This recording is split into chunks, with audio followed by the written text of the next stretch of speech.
Hello. I hope everybody had a great Easter weekend. Everybody took some time to take care of yourself.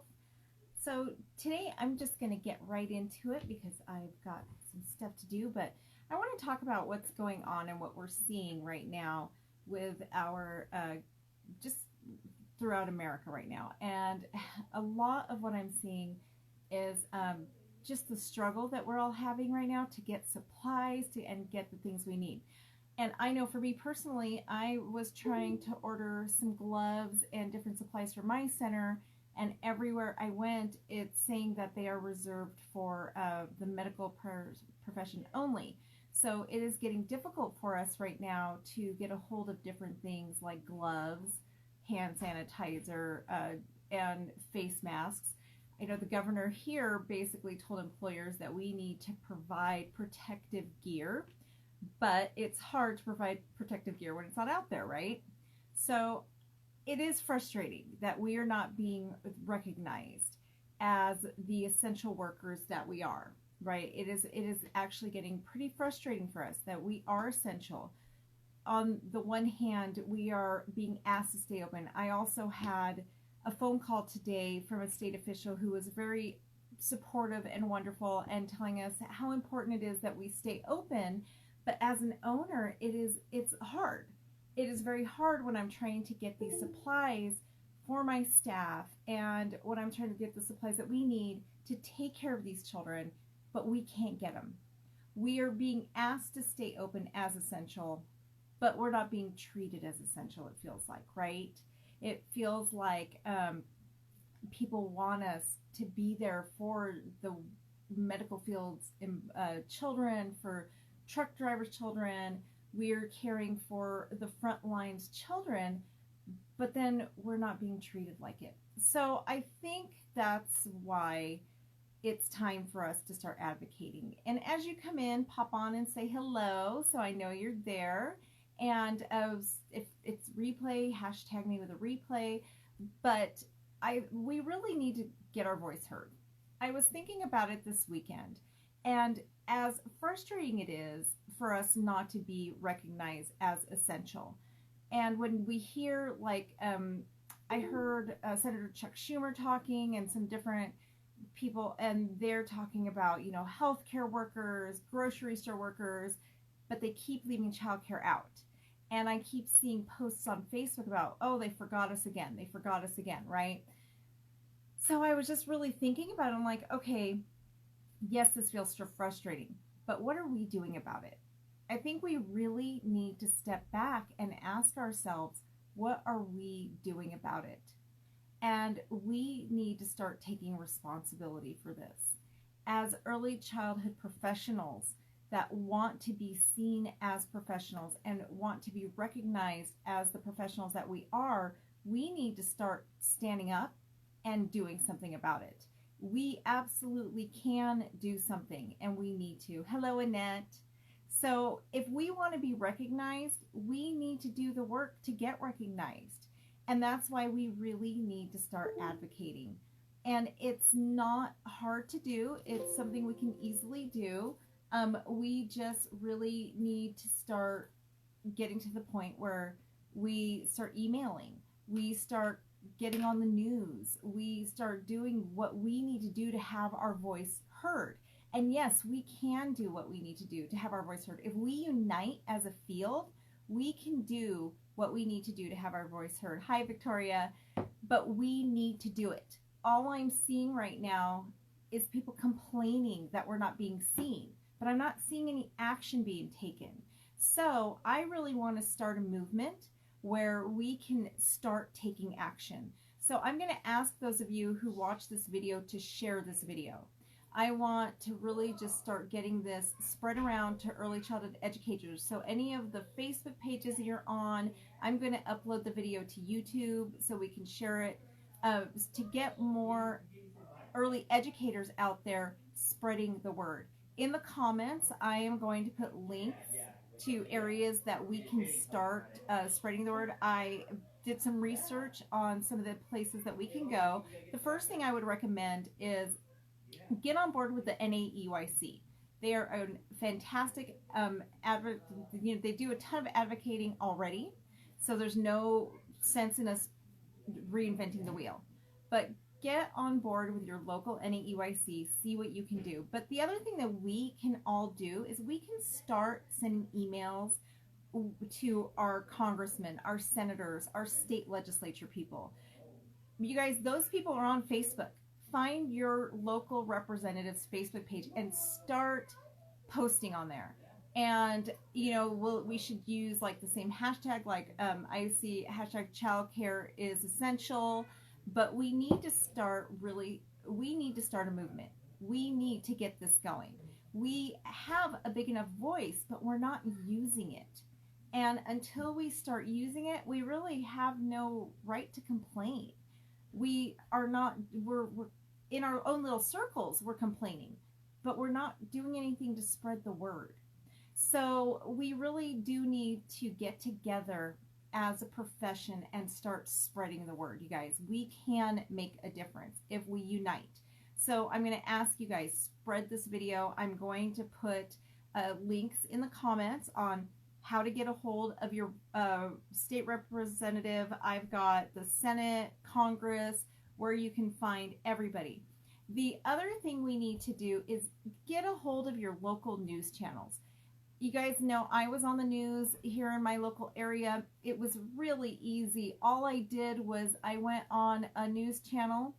I found the contact information for a local news host that normally does things that have to do with families. Think about when you watch the news, right? Or even just watch the news for a couple days. Look at the stories in your local community. Find that reporter that is targeting family issues, that seems to actually care about family issues, and send them an email. That's all I did. That's all I did to get on the news. Send them an email about what's going on, about what you're feeling, about how we are trying to provide care for essential children. But it's difficult when we can't get supplies, when we are not being observed as essential employees. So if you want, I can probably cut and paste that email that I wrote to I'll probably just cut and paste it and maybe put it in a Word document or something and post it in the COVID-19 units. And actually, you know what I'll do? I'll actually create a units tab for advocacy. I'm also working with the Childcare Advocacy Alliance, and trying to get them on board with us to come and do some short advocacy trainings with me so that we can get on board, and maybe during this time, if you're closed, you can get on, watch these trainings, and start doing something. It's really easy. We can do them just from our laptops, even from our phone. Find your state representative on Facebook, on Twitter, on Instagram, and send them a message. Make sure they hear our voice. We can have a voice, but we need to do what we need to do to be heard right now. So that is something that we really, really need to start doing. We really have no right to sit and complain. I keep seeing all these videos going around and all these posts where people are like, oh, we were forgotten again. But what are you doing about it? If you're not doing anything about it, how valid is your complaint? That's what I really have to say on that. If we really want to be seen, we have to have a voice. And together we can have that voice. But we need to step up and start doing what we need to do. So I'm going to put some stuff together for you guys. I'm going to try and create some graphics that can be shared. So if you guys have any good taglines, let me know. Hi, Deidre. Let me know, like, we can put it in some cool graphics, start spreading it around, so people can see us. And those are all graphics that you'll be able to share to your state representatives' pages, right? So I want to just put an entire campaign together. And I am trying to work with Child's Advocacy Alliance. They have been absolutely wonderful. Get them on board so that they can help. But more importantly, we need you guys. They need to hear from us. They need to hear from those of us who are actually in the field working. You guys know what it's like. Our state licensing, they try, there's a lot of different, the universities are trying. but none of them are doing what we do. They're not in the field. They're not in the classrooms. They're not inside a center. So as much as they are doing to help us, and as wonderful as they are, they need to hear from us. They need to hear from those of us that are in the trenches, in the field, trying to do this day in and day out. So we really need to just unite as a field. We can have our voice heard, but we need to do the work. So I am more than happy to create templates for everybody. I can, again, like I said, I'll share with you guys the email that I use to get on the news. I will share with you guys the letters that I'm sending to my representatives, and I have no problem, maybe creating a PDF that you guys can cut and paste and send it to your own. But it is, if we want to be seen, we have to have a voice. And, the Senate right now is talking about, it's Congress or the Senate, I don't know which one right now, but I know they're talking about the hazard pay. And I saw a lot of complaints that we weren't included as one of the industries that deserves hazard pay. But I would like to know, if that's something you complain about, did you do something about it? Did you send an email? Did you make sure your voice was heard? Because otherwise, all you're doing is complaining, right? And we can do something together. So throughout this week, I'm going to be posting videos on how we can start to advocate and how we can have a voice. And even if you're not in the United States, you can do this. It doesn't matter where you are. We can all have a voice. Whether you're a teacher, a director, an owner, we need to have our voice heard. So I'm going to start putting stuff out there, and I'm going to try and coordinate some kind of training with the Advocacy Alliance so that we can learn on different things we can do. But for right now, I would definitely get a hold of your local NAEYC chapter, try to get on the news, and start emailing. And share this video, you guys, on all the groups that you're in so that we can get everybody to start doing this. If we can get a few, there's so many of you guys, of us, there's over 1 million childcare workers in this country. If just half of us start to really advocate and have our voice heard, you guys, we can get the recognition that we want so badly. But we really, and we deserve, by the way, we deserve the recognition, right? We work so hard to protect these children. And I know a lot of us are coming in every day, and we're scared too, right? But we're doing it because we love the children in our care, and we want to make sure that they are getting the best, right? I know for my kids here, I'm at my center right now, we want to make sure that they are still getting that quality, and that I know that they're being protected, and that they're getting all of the nurturing that they need. So it's so important, though, for us to make sure that the rest of the world recognizes and sees us so that we're not left out. With these provisions, the hazard pay, the different things that are coming out, we don't want to be left out, and we shouldn't be left out. We deserve all of this, right? We deserve the recognition. We are on the front lines too. So we need to unite as one voice right now. It is so important for us to unite, you guys. And I know we can do it. I have faith. I think a lot of times, a lot of you just don't know what to do. So I'm going to start posting things and trying to act as a guide on what we can do.